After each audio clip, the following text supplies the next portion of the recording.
you started in 1992, and did you excel right away at drums? Did you have to work at it? I sucked just like everyone else when I started. Before I got my set, I had the interest for it for maybe a year, and I would bang on shit. I was still kind of in that thing where you want to do everything at once, right?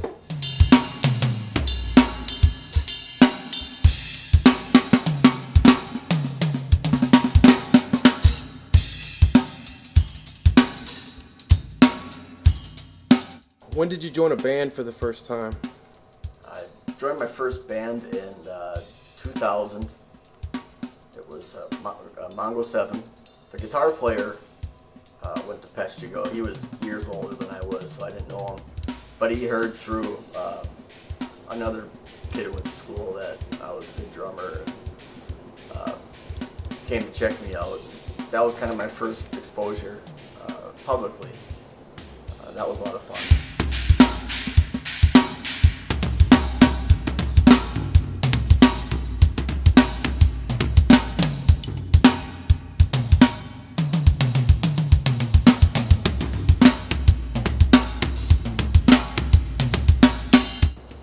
What made you want to start a YouTube channel?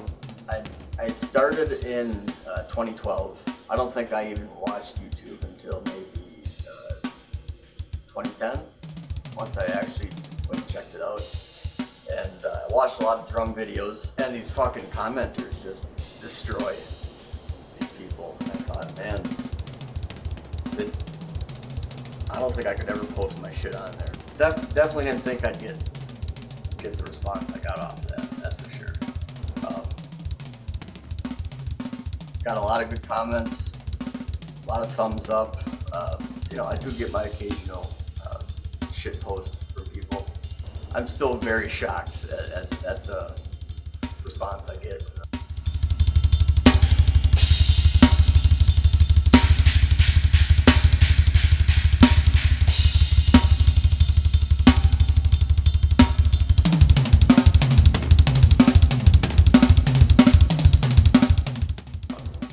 It's a hobby. It's more of a passion that I just do it for sanity's sake. You know, I've always played music. YouTube gives me a good excuse to do that now. There's so many kids I've talked to that have been inspired because of my videos, or you know, I get comments from kids where I think if I died now, I'd be satisfied with the impact I've made.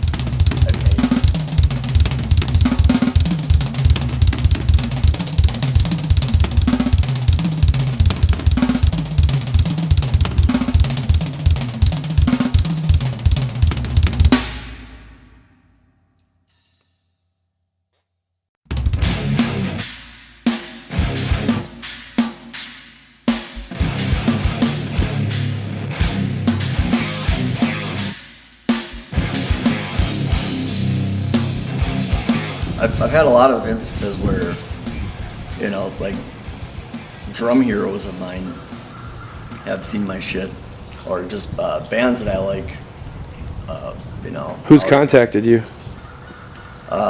Your drum heroes? David Silveri of Korn. That was a big boner fest for me. I think that was like 2014. I did it was just out of the blue. Someone showed him my cover of Faggot, and he posted that on his Facebook, and I ended up catching wind of it. And I did the self-titled medley from their first album, and he saw that and sent me a message on Facebook, and I got to talk with him and shit. And that was really cool, for sure.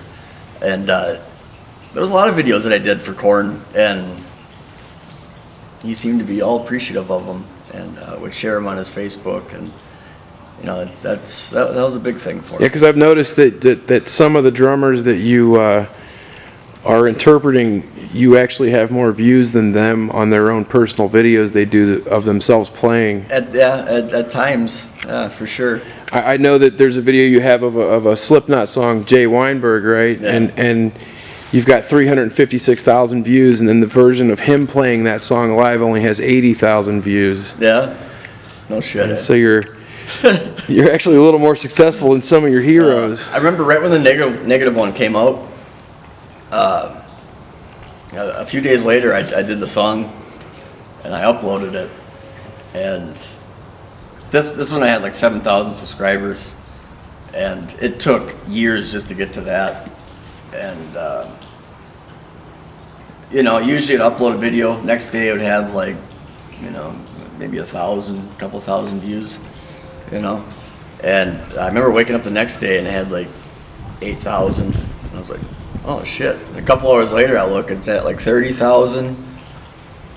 And by the end of the day it's at 100,000. Next day it's at 250,000. I was like, holy fuck, man, this is actually happening. And I remember somebody sent me a screen cap of typing in Slipknot, the negative one, and search results were my drum cover and then Slipknot's actual release, you know, of the negative one. And I went, holy Christ, you gotta be fucking kidding me. A week later it got deleted. So that sucks. That was like, Your video got taken down? it got taken down, yeah. So I had to re-upload it, and it never made that impact that it did after. Why was it taken down? I assume it was taken down by Warner Chappell or WMG, right? So I assume it's the holding company that owns the music. I know a lot of people would think it's fucking bullshit, fucking Slipknot, fucking greedy pricks. I think the reality is that these bands really don't own that product.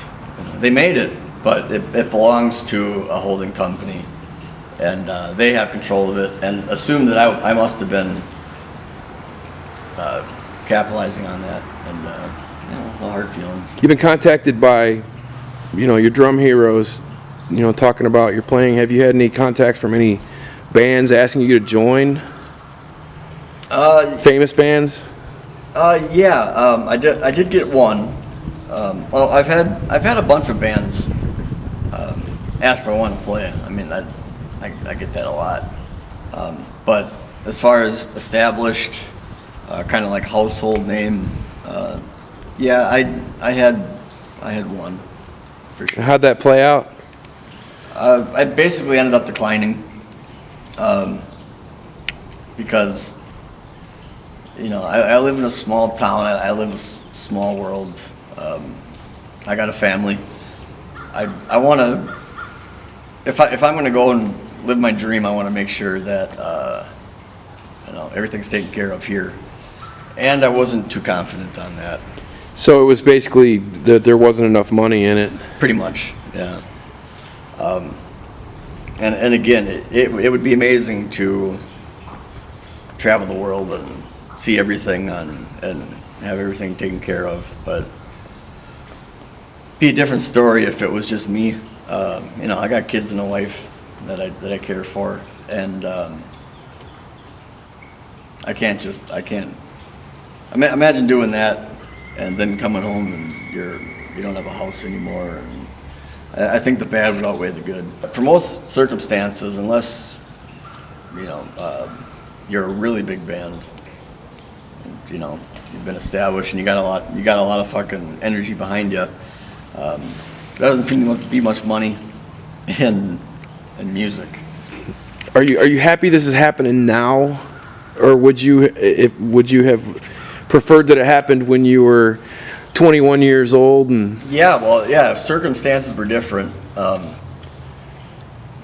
younger is always better, for sure. Because, well, and that's the thing, when I was young, YouTube didn't exist. It was what, 2005 when YouTube came out? yeah, I mean, 2006, 2005. that's like yesterday when you think about it. And you think how big of an impact that site has. Imagine 50 years from now, all these videos that are living on the internet. We're like the first generation of everything that's getting thrown onto this fucking platform that's gonna, who knows how long it's gonna go. I would think even your smallest people on YouTube are gonna turn out incredibly huge over time. Just being a small town guy playing drums in his basement yeah, to even have such a, you know, a thought is it's absurd and flattering at the same time. You know, I've had some kids who are like, dude, you're the best drummer on YouTube.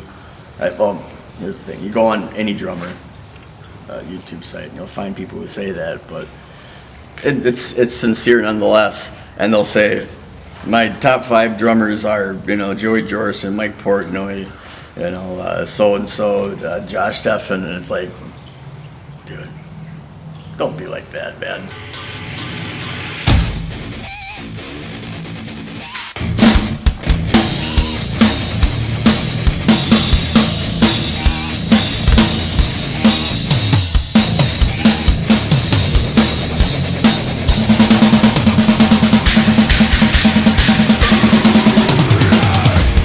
What do you think Lars thinks of your videos? Do you think he's seen them? Probably not. I don't think so. I would think all the people that should see my videos probably haven't. But yeah, it'd be interesting to wonder what his reaction would be. Are you a fan? Absolutely, yeah. So there's no ill intent. No. If anything, I see it kind of like the Comedy Central roasts.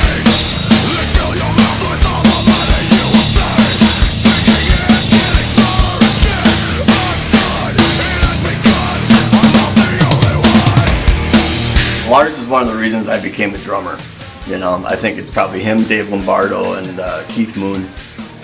But I think Lars was probably the biggest. And he still has a lot of trademarks. You know, the things that Lars does. Obviously, that's the reason I make those videos. But there are some live performances I see where, if you watch Call of Cthulhu live in Gothenburg, that is the reason I started doing Lars videos. I'm being extreme, but I would think he'd get a kick out of it. I would hope. You know, some people get a mixed message. A lot of people like it because they hate Lars, and you know, it's outrageous. And it shows most of the time I'm essentially ruining a song. You know? So basically, they want to learn how to play Slipknot, and they hate Lars, and you found a way to capitalize on that somehow, yeah, inadvertently. Yeah, exactly.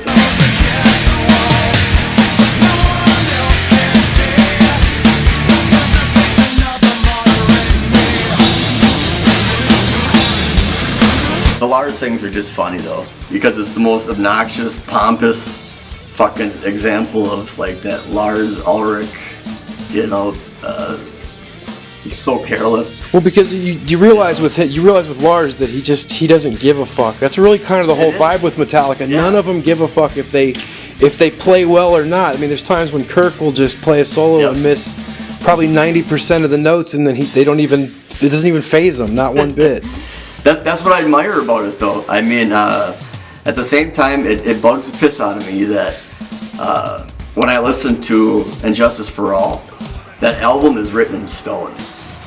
Everything should be that way. You know, it's like that album has such integrity, and I make such a big deal of it in my mind. It needs to be that way. Well, musically, it's a phenomenal album. Like, the musicality on the album is just phenomenal. But Lars said that he always felt like during that time that music became about athletics. I love that thought process too. I remember reading something from him about,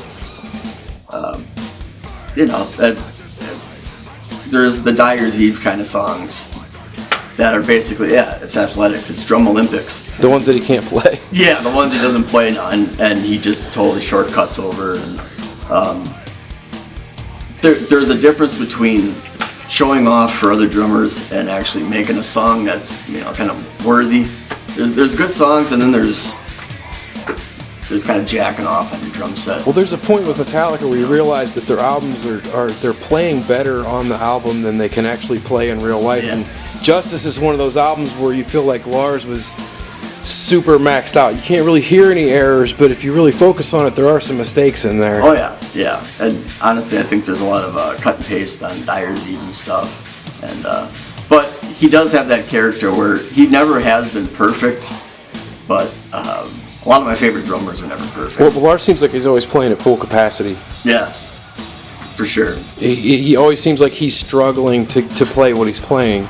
And I always feel like that's what gives him his intensity because, you know, he's got to do a lot of coke to play the drum beat. Yeah. You know? It looks like he's fucking licking peanut butter off his face. Or whereas you see a Mike Portnoy who's just kind of, you know, he's texting on Facebook while he's playing a drum beat. Yeah, he's a showman. But it also doesn't sound like as much energy with him when he plays Lars drum beats. Exactly. Yeah, it kind of sounds a little more clean.